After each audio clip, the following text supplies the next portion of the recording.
Hey watch lovers, Brad from Brent Miller Jewelers. And today I have for us two Tudor dive watches in 39 millimeters. Again, I am trying to get caught up on all the video requests. I think someone asked for this a couple months ago and just now finally getting around to it. And this is a tough one for me right off the bat. Again, both I think fantastic, but the individual reached out and said, hey, I only want one Tudor. Which one would it be for you, the P39 or the Black 58 GMT? Let's go over the specs on these real quick. I measured these, again, diagonally across the case from above the crowns, 39.1 and 39 even, so essentially both 39 millimeter cases. However, slightly smaller crystal on the P39, 29.5 millimeters, 3 to 9 across that sapphire crystal versus 30.6. So about a 1 millimeter larger crystal on your Black 58 GMT. 12 millimeters thick on your Pelagos 39 versus 12.9 on your GMT. You can see here your mid case to me is just a little bit thicker than what it is on the P39 here. 46.8, so a little bit smaller lug tip to lug tip compared to 47.6.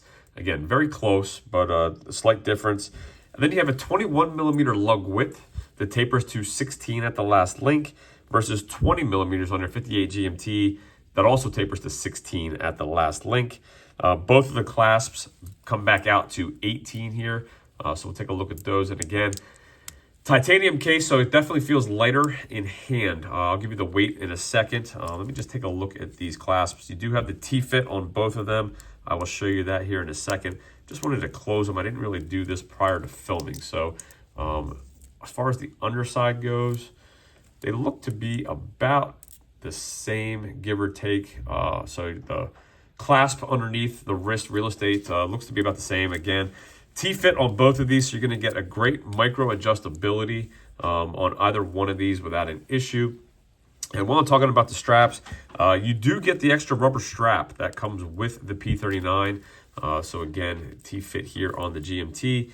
So you get the extra strap on it, if that is of importance to you. Both of them signed screw-down crowns. Both of them 200 meters of water resistance. You have the MT 5400. No date here on the P39. 70 hours of power reserve. And then on the GMT, you have the MT 5450-U. So you have the Mentos certification and you have your date window. So if you need a date, the GMT is going to be the way to go. Plus the extra hand there for the functionality of that GMT. So again, it's kind of form versus function. Or do you just like the look? Do you like the bicolor bezel here with the gold toned or the gilt tone indices on your GMT?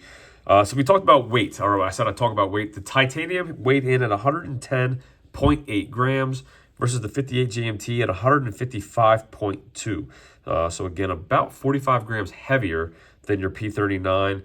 And then pricing, very similar, even $5,000 on your P39 versus $4,900 on your Black 58 GMT.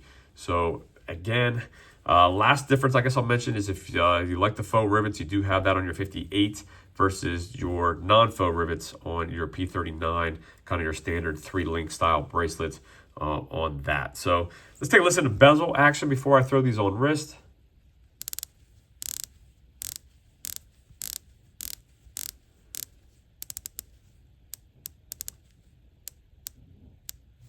I have not come across a Tudor that I don't like the bezel action on, so both of these are going to be fantastic. However, before I start this, the GMT is going to be bidirectional.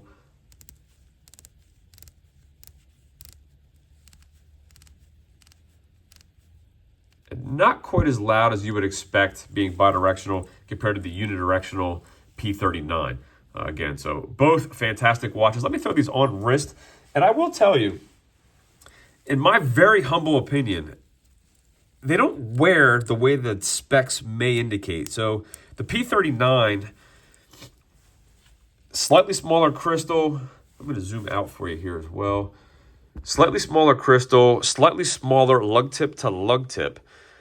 However, the on-wrist experience, again, in my humble opinion, is slightly different than the Black 58 GMT. I mean, again, very similarly sized. To me, it has to come down with the bezel. So I want you to take a close look at the knurling on the bezel, the coin edge, whatever you want to call that, and see how it's a little bit further spaced out on your P39.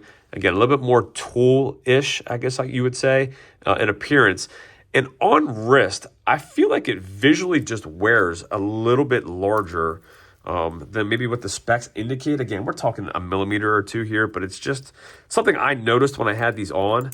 The 58 GMT, again, take a look at the bezel there. Let me put them side by side as well so you can kind of see just a thinner spacing as well as just the overall look of that bezel. And to me, it's noticeable on wrist when you're looking straight down. So again, just something I thought I'd point out. It's just a very subtle difference when I had these both on wrist. They are both fantastic watches for the individual who reached out asking to see this comparison.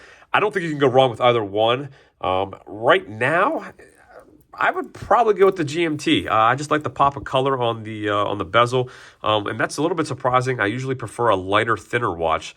Pelagos 39 is thinner, is lighter, but aesthetically for me, I think the GMT would be the way I would go on this one. So, as always, greatly appreciate you viewing. If there's anything we can do for you, anything at all, contact information in the description. And again, I do my best to try to keep up with requests, and hopefully this one is exactly what the viewer was looking for.